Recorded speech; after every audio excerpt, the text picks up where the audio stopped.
सलाम। ਸਾਨੂੰ corona virus ਬਾਰੇ ਦੱਸੋ ਜੀ ਇਹ ਆਫਤ ਪੂਰੀ ਦੁਨੀਆ ਦੇ ਵਿੱਚ ਜਿਵੇਂ ਕਿ ਫੈਲ ਚੁੱਕੀ ਹੈ ਔਰ ਇਹਦੇ ਨਾਲ ਹਜ਼ਾਰਾਂ ਇਨਸਾਨ ਜਿਹੜੇ ਹਨ ਉਹ ਮਰ ਚੁੱਕੇ ਹਨ।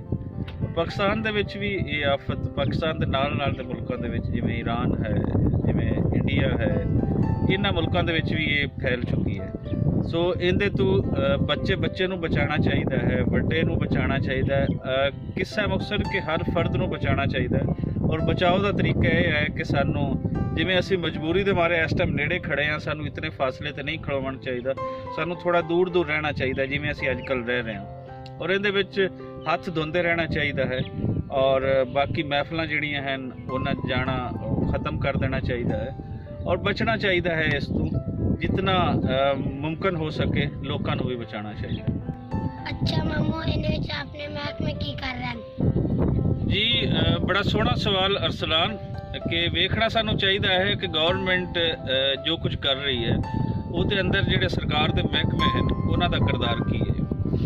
ਔਰ ਸਾਨੂੰ ਇਹ ਤੁਹਾਨੂੰ ਵੀ ਸੁਣ ਕੇ ਔਰ ਸਾਨੂੰ ਵੀ ਇਹ ਵੇਖ ਕੇ ਇੱਕ ਹੈਰਾਨੀ ਹੋਈ ਹੈ ਕਿ ਪਹਿਲੀ ਵਾਰੀ ਅਗਰ ਅਸੀਂ ਜ਼ਲਜ਼ਲਾ ਤੋਂ ਬਾਅਦ ਵੇਖੀਏ, ਬਾਕੀ ਤਾਂ ਵੈਸੇ ਸਾਨੂੰ ਸਾਡੇ ਮਹਿਕਮਿਆਂ ਤੇ ਪ੍ਰਾਊਡ ਹੈ, ਇਹ ਕੰਮ ਕਰਦੇ ਰਹਿੰਦੇ ਨੇ, ਲੇਕਿਨ ਉਹਦੇ ਵਿੱਚ ਪਹਿਲੀ ਵਾਰੀ ਜ਼ਲਜ਼ਲੇ ਤੋਂ ਬਾਅਦ ਸਾਨੂੰ ਇਤਨੇ ਸਾਡੇ ਜਿਹੜੇ ਹਨ ਮਹਿਕਮੇ ਉਹ ਮੁਤਰਕ ਲੱਗੇ ਨੇ। ਸਭ ਤੋਂ ਪਹਿਲੇ ਅਸੀਂ ਸ਼ੁਰੂ ਕਰਨਾ ਹੈ ਡਾਕਟਰਸ ਤੋਂ।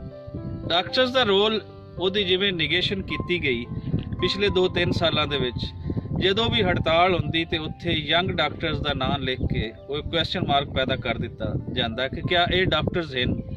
ਜੀ ਬਿਲਕੁਲ ਉਹ ਡਾਕਟਰਸ ਹੀ ਸਨ, ਉਹਨਾਂ ਦੀਆਂ ਆਪਣੀਆਂ ਮੰਗਾਂ ਸਨ ਜਿਨ੍ਹਾਂ ਦੀ ਖਾਤਰ ਉਹ ਹੜਤਾਲ ਕਰਦੇ ਰਹੇ। ਲੇਕਿਨ ਅਗਰ ਅਸੀਂ ਅੱਜ ਦੇਖੀਏ ਡਾਕਟਰਸ ਦਾ ਰੋਲ ਤੇ ਉਹਨਾਂ ਨੂੰ ਸੈਲੂਟ ਪੇਸ਼ ਕਰਨ ਨੂੰ ਦਿਲ ਕਰਦਾ ਹੈ, ਕਿਉਂਕਿ ਸਭ ਤੋਂ ਪਹਿਲਾ ਜਿਹੜਾ ਇੱਥੇ ਸ਼ਖਸ ਸਵਾਦ ਦੇ ਅੰਦਰ ਇਹ ਕਰੋਨਾ ਦੇ ਮਰੀਜ਼ਾਂ ਦਾ ਇਲਾਜ ਕਰਦੇ ਹੋਇਆ ਮਰਦਾ ਹੈ ਉਹ ਡਾਕਟਰ ਹੀ ਹੈ।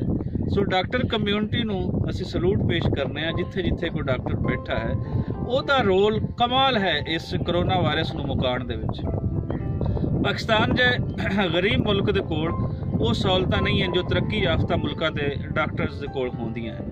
ਇੱਥੇ ਡਾਕਟਰ ਤੁਸੀਂ ਕਹਿ ਲਓ ਕਿ ਖਾਲੀ ਹੱਥ ਆਵਾਮ ਦਾ ਇਲਾਜ ਕਰ ਰਹੇ ਹਨ ਆਪਣੀਆਂ ਜ਼ਿੰਦਗੀਆਂ ਨੂੰ ਦਾਅ ਤੇ ਲਾ ਕੇ, ਔਰ ਇਹ ਡਾਕਟਰਸ ਇਹੀ ਡਾਕਟਰਸ ਦੀ ਤਾਰੀਫ ਹੁੰਦੀ ਹੈ। ਇੱਥੇ ਰਿਆਸਤ ਨੂੰ ਵੀ ਵੇਖਣਾ ਚਾਹੀਦਾ ਹੈ ਕਿ ਰਿਆਸਤ ਕੀ ਕਰ ਰਹੀ ਹੈ, ਉਹਨਾਂ ਡਾਕਟਰਸ ਵਾਸਤੇ ਉਹ ਜਿਹੜੀਆਂ ਬੁਨਿਆਦੀ ਸਹੂਲਤਾਂ ਹਨ ਉਹ ਕਿਉਂ ਨਹੀਂ ਉਹਨਾਂ ਨੂੰ ਦਿੱਤੀਆਂ ਜਾ ਰਹੀਆਂ। ਸੋ ਇਸ ਵੀਡੀਓ ਰਾਹੀਂ ਸਾਡਾ ਇਹ ਵੀ ਇੱਕ ਡਿਮਾਂਡ ਹੈ ਸਾਡੀ, ਇਹ ਅਸੀਂ ਆਵਾਜ਼ ਚੁੱਕਦੇ ਹਾਂ ਕਿ ਜਿਤਨੀ ਜਲਦੀ ਹੋ ਸਕੇ ਡਾਕਟਰਸ ਨੂੰ ਉਸ ਦੀਆਂ ਉਹ ਸਹੂਲਤਾਂ ਸਾਰੀਆਂ ਦੇ ਦਿੱਤੀਆਂ ਜਾਣ। ਫਿਰ ਅਗਲੇ ਲੈਵਲ ਤੇ ਅਸੀਂ ਆਉਂਦੇ ਹਾਂ ਪੁਲਿਸ ਦੇ ਕਿਰਦਾਰ ਤੇ। ਪੁਲਿਸ ਦੇ ਕਿਰਦਾਰ ਦੀ ਵੀ ਹਮੇਸ਼ਾ ਅਸੀਂ ਇਹ ਨਿਗੇਸ਼ਨ ਹੀ ਕਰਦੇ ਹਾਂ ਕਿ ਉਹਨਾਂ ਦਾ ਕਿਰਦਾਰ ਬੜਾ ਗਲਤ ਹੈ, ਜਿਹਦੇ ਵਿੱਚ ਕੁਝ ਦੀ ਗੱਲ ਕਰ ਰਹੀ ਹਾਂ। ਪੁਲਿਸ ਅਫਸਰਾਨ ਐਸੇ ਹੈ ਵੀ ਕਿ ਉਹਨਾਂ ਨੇ ਆਪਣਾ ਇਸ ਇਦਾਰੇ ਵਾਸਤੇ ਕੋਈ ਨੇਕ ਨਾਮੀ ਨਹੀਂ ਕਮਾਈ, ਲੇਕਿਨ ਇਸ ਪੂਰੇ ਅਸੀਂ ਜੋ ਵੇਖਿਆ ਹੈ ਇਸ ਪੂਰੇ ਸਿਨੈਰੀਓ ਦੇ ਵਿੱਚ, ਇਸ ਪੂਰੇ ਫੇਜ਼ ਦੇ ਵਿੱਚ, ਇਸ ਮੁਸ਼ਕਲ ਫੇਜ਼ ਦੇ ਵਿੱਚ ਪੁਲਿਸ ਨੇ ਵੀ ਬਹੁਤ ਬਿਹਤਰ ਆਪਣਾ ਰੋਲ ਜਿਹੜਾ ਹੈ ਉਹ ਪਲੇ ਕੀਤਾ ਹੈ। ਗਲੀਆਂ ਮੁਹੱਲੇ ਹੋਣ, ਚੌਕਾਂ ਹੋਣ, ਜਿੱਥੇ ਹੋਣ, ਉਹਨਾਂ ਨੇ ਲੋਕਾਂ ਨੂੰ ਇਹ ਸਮਝਾਉਣ ਦੀ ਪੂਰੀ ਕੋਸ਼ਿਸ਼ ਕੀਤੀ ਹੈ ਕਿ ਇਸ ਆਫਤ ਤੋਂ ਅਸੀਂ ਕਿਵੇਂ ਇਸ ਨਾਲ ਲੜ ਸਕਦੇ ਹਾਂ, ਔਰ ਉਹਨਾਂ ਨੇ ਆਪਣਾ ਜਿਹੜੀ ਡਿਊਟੀ ਹੈ ਬੜੇ ਖੂਬਸੂਰਤ ਤਰੀਕੇ ਨਾਲ ਉਹਨਾਂ ਨੇ ਨਿਭਾਈ ਹੈ। ਤੀਸਰੀ ਚੀਜ਼ ਅਸੀਂ ਆ ਜਾਂਦੇ ਹਾਂ ਜਿਹੜੀ ਸਾਡੀ ਫੌਜ ਹੈ। ਫੌਜ ਦਾ ਆਮ ਫੌਜੀ ਜਿਸ ਤੋਂ ਕਿਸੇ ਸ਼ਖਸ ਨੂੰ ਪਾਕਿਸਤਾਨੀ ਨੂੰ ਕੋਈ ਗਿਲਾ ਨਹੀਂ, ਉਹ ਹਮੇਸ਼ਾ ਵਾਂਗਰ ਜਦੋਂ ਵੀ ਕੋਈ ਪਾਕਿਸਤਾਨ ਤੇ ਮੁਸੀਬਤ ਆਈ ਹੈ ਉਹ ਮੈਦਾਨ ਦੇ ਵਿੱਚ ਖੜੇ ਹਨ ਔਰ ਅਸੀਂ ਉਹਨਾਂ ਨੂੰ ਵੀ ਸੈਲੂਟ ਕਰਦੇ ਹਾਂ।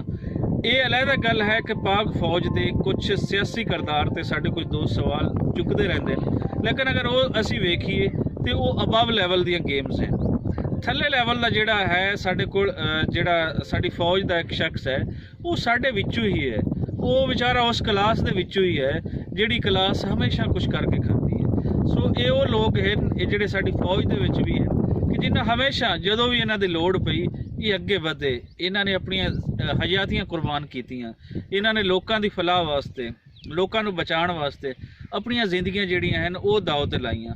ਸੋ ਅਸੀਂ ਪਾਕ ਫੌਜ ਦੇ ਲੋਕਾਂ ਨੂੰ ਵੀ ਅਸੀਂ ਸਲਾਮ ਪੇਸ਼ ਕਰਦੇ ਹਾਂ, ਅਸੀਂ ਪੁਲਿਸ ਨੂੰ ਵੀ ਸਲਾਮ ਪੇਸ਼ ਕਰਦੇ ਹਾਂ, ਅਸੀਂ ਡਾਕਟਰਸ ਨੂੰ ਵੀ ਸਲਾਮ ਪੇਸ਼ ਕਰਦੇ ਹਾਂ।